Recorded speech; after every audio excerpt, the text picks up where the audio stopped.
apenas o versículo 22, que está escrito assim: e o cabelo da sua cabeça, logo após ser rapado, começou a crescer novamente.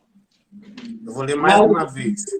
E o cabelo da sua cabeça, logo após ser rapado, começou a crescer de novo. Eu nunca vi ninguém pregar sobre isso, né? Nunca vi ninguém falar sobre isso, mas nós estamos falando ali do juiz, um grande juiz, cujo nome era Sansão. Sansão foi um juiz que errou bastante, porém, Sansão foi escolhido contra a vontade dele, vamos dizer assim. Ele não teve a opção de ser escolhido ou não. Ele foi escolhido forçadamente. Então, demorou um tempo para ele entender esse chamado. Como foi falado sobre Moisés, né? Pegamos a passagem ali de Moisés e nós vemos que quando Moisés é chamado, um jovem forçadamente obriga praticamente Deus a Moisés a passar o ministério para ele, que é Josué. A gente vê quando Moisés descia do monte, lá estava Josué.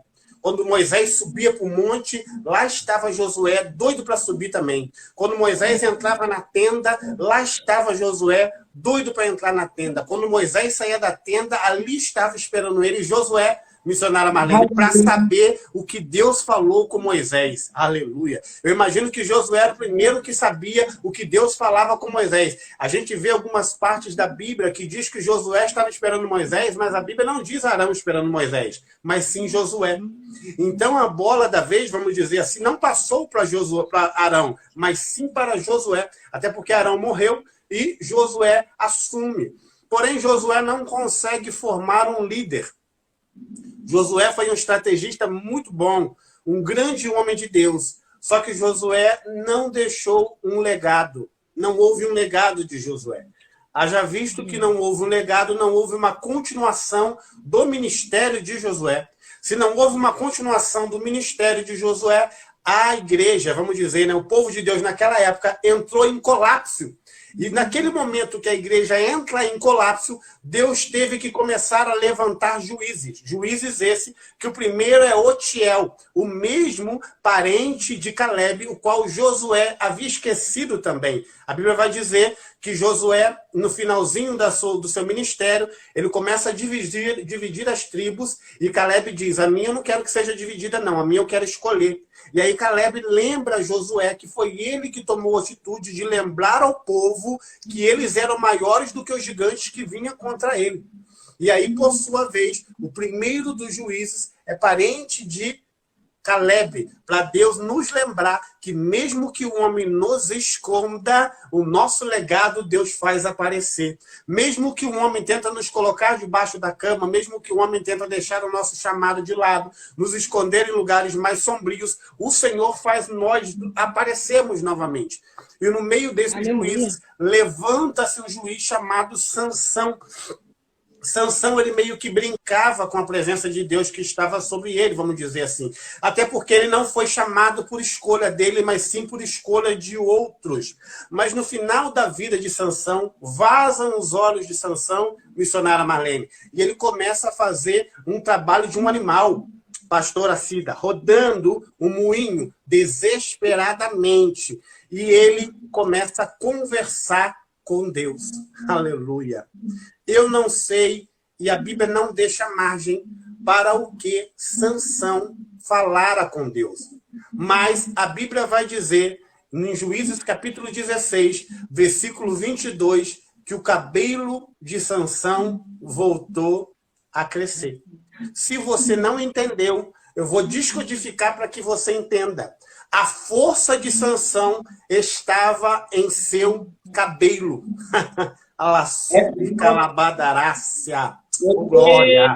A força de Sansão estava em seu cabelo. Eu vou descodificar para você entender melhor. Você não vai ficar fraco para sempre.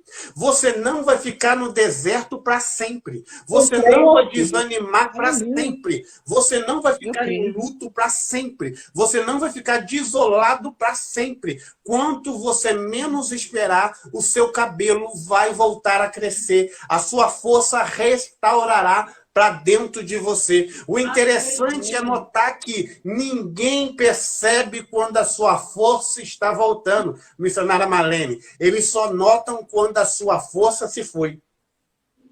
Entendeu não, né? Mas eu descodifico para você entender. O que para muita gente vai ser surpresa, para Deus é o resultado do seu esforço. O que muita gente vai falar, nossa, ele está aí de novo. Para Deus é somente o resultado de você ter enfrentado os vales que enfrentou, os ventos que enfrentou, os desertos que enfrentou e continuou vivo. E a Bíblia vai dizer no livro de Coríntios que a força do Senhor se aperfeiçoa em nossa fraqueza. Haja visto que quanto mais fracos ficamos, mais dependentes de Deus somos. Então você pode não estar percebendo, mas você está passando muito deserto porque o seu cabelo voltou a crescer. Você pode não estar percebendo, mas você está vencendo muita tempestade no peito porque o seu cabelo voltou a crescer. Você pode nem estar percebendo, mas você está conduzindo força aos outros sem que você note porque o seu cabelo voltou a crescer. A força de Deus vai voltando em nós quando nós entregamos a total dependência a Ele. Quando nós dizemos, ó, daqui para lá não dá mais para mim. Daqui para lá eu desisto, humanamente falando. A Bíblia vai dizer no livro de Eclesiastes, melhor o fim das coisas do que o começo delas. Porque entre o fim e o começo, nós nos deparamos, pastor, missionárias e pastora, com o meio. E o problema do crente é o meio do caminho. O meio do caminho causa dúvida. O meio do caminho causa medo. O meio do caminho causa desolação. O meio do caminho causa desespero. O meio do caminho causa isolamento. O meio do caminho traz cavernas. O meio do caminho traz noites sem dormir. Por quê? Porque nós não entendemos mais o que fazer, nem para onde ir e nem como se comportar. Mas parece que vejo. Quando ele parava de fazer o trabalho daquele animal, à noite, o cabelo voltando a crescer. Aleluia. Parece que vejo. Quando ele descansava, ele passava a mão sobre a sua cabeça e o cabelo rapado começava a crescer novamente. E é uma conjectura, um pensamento meu. A roda que ele rodava com força, humanamente falando, ele sentia a roda ficando mais leve. Você não entendeu, né? Mas eu descodifico para você entender. Quando nós começamos no nosso ministério, a gente tem uma dificuldade de entender a roda gigante de Deus. Que um dia nós vamos estar embaixo, um dia nós vamos estar no meio, um dia nós vamos estar em cima, um dia nós vamos estar embaixo, um dia nós vamos estar no meio de novo. Mas quando a força de Deus vem sobre nós, a roda gigante de Deus não nos incomoda mais. Quando a força de Deus vem sobre nós, nós não ficamos preocupados mais no mover da roda. Porque nós sabemos que se nós não conseguimos mover a roda, é a hora que Deus nos ajuda a mover a roda que nós não conseguimos. Irmão, mas é muita heresia que você está falando. Não é. Eu imagino agora aquele homem cego segurando, a Bíblia diz, não sou eu. E a Bíblia é categórica em dizer que o cabelo dele voltou a crescer. A Bíblia não diz nada à toa. Não é nada mais ou menos. E o cabelo dele volta a crescer. A força dele volta. Mas sabe o que foi necessário, missionária Marlene? Ele ficar cego. Agora deu uma confusão, né? Muita gente enxerga ficando cego. O que algumas pessoas só conseguem enxergar enxergando.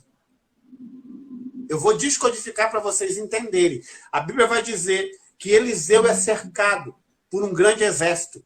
Eliseu está tranquilo no meio do cerco, mas o moço de Eliseu, Geazi, olha para Eliseu e fala assim, olha, são muita gente que veio contra nós, não tem jeito mais. E aí Eliseu fala, Senhor, abre os olhos dele. E a escama espiritual dos olhos de Geazi cai. E Geazi nota que o exército que está com ele é muito maior do que o exército que está com os inimigos. E dessa vez Eliseu faz com que os inimigos fiquem cegos. E ele leva os inimigos até o seu rei.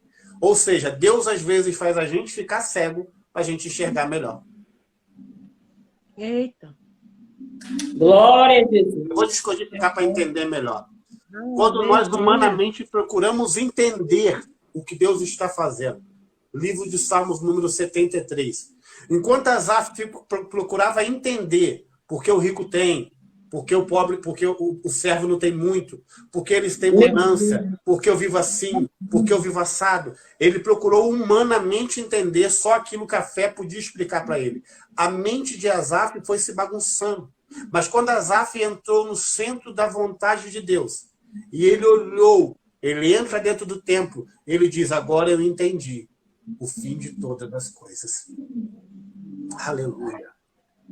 Ou seja, às vezes Deus precisa deixar a gente cego, espiritualmente falando, para que a gente veja. Meu irmão, tu está pregando heresia. Isso aí foi um acontecimento isolado lá no Antigo Testamento. E a Bíblia diz para que algo seja confirmado como verdade, tem que ter pelo menos 2 textos que confirmem aquilo. Então eu trago o segundo texto para você. A Bíblia vai dizer no livro de Atos dos Apóstolos, capítulo 9, que Paulo fica cego.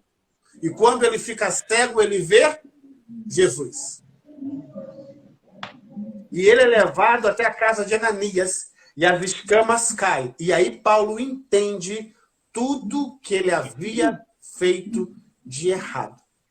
Aleluia. Então, quando você estiver cego, humanamente falando, espiritualmente falando, entenda que Deus quer mostrar para você coisas que com visões humanas você não conseguiria ver. Quando Deus te levar a um nível o qual a sua mente te bagunçar, entenda, Deus, o Senhor está no controle. Deus é o Senhor que está no controle. A Bíblia vai dizer no livro de Isaías, os primeiros capítulos, que Isaías vivia dizendo para todo mundo, ai de você, ai de você, ai de você, ai daquele outro. Aí o parente de Isaías morre. E agora Isaías ele entra no templo. A orla do manto do Senhor envolve o profeta Isaías.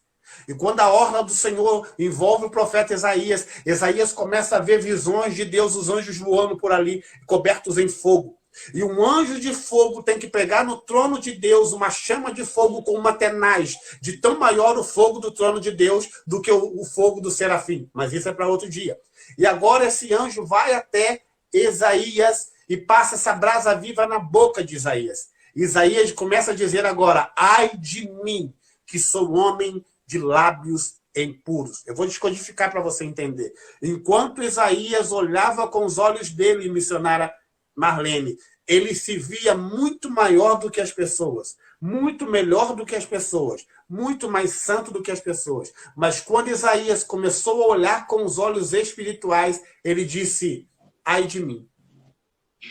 Aleluia. Ai de mim. E eu encerro por aqui para não enfadar os irmãos. Deus está te conduzindo a lugares que você não queria ir. Deus está fazendo coisas que você não queria fazer. Deus está reagindo de formas que você não queria que ele reagisse. Porque ele quer te mostrar coisas que você talvez não veria se você estivesse na posição que você está. Então, só entenda uma coisa, nada é duro o suficiente que vai durar para sempre. Nada é tão ruim, nada é tão triste que dure para sempre. Apóstolo Paulo vai dizer no livro de Gálatas, para nós encerrarmos, para mim encerrar minha parte, né? Ele vai dizer, agora ninguém me inquiete, porque eu trago no meu corpo as marcas de Cristo Jesus.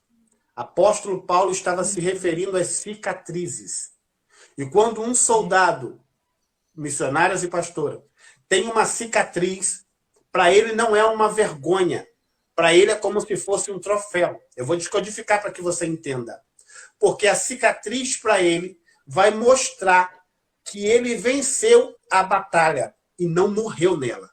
Então, os soldados tinham mania de mostrar as cicatrizes. Vocês podem ver isso em alguns filmes medievais. E o soldado vai estar dizendo, essa cicatriz é em tal lugar, em tal batalha. Essa cicatriz foi naquela batalha. Essa cicatriz foi naquela outra batalha. E essa cicatriz foi naquela outra batalha. Então, na vida do crente, as cicatrizes são necessárias. Elas são chamadas por nós de testemunhos. Quando um crente fala, vou contar um testemunho, você pode ter certeza que teve uma ferida que foi aberta. E a ferida que foi aberta, por um tempo, esteve ali dentro dele. Por um tempo, aquela ferida esteve ali. Mas depois de um tempo, aquela ferida virou apenas uma cicatriz. Não dói mais. Você pode apertar ela e não dói mais. Mas uma coisa aquela cicatriz fez você lembrar da batalha que você venceu. Então, quando Deus cegar o seu entendimento, é porque Ele quer te mostrar coisa nova. E quando as suas forças acabarem, é porque Deus quer fazer o seu cabelo, espiritualmente falando, voltar a crescer de novo. Amém? Receba essa palavra em nome de Jesus.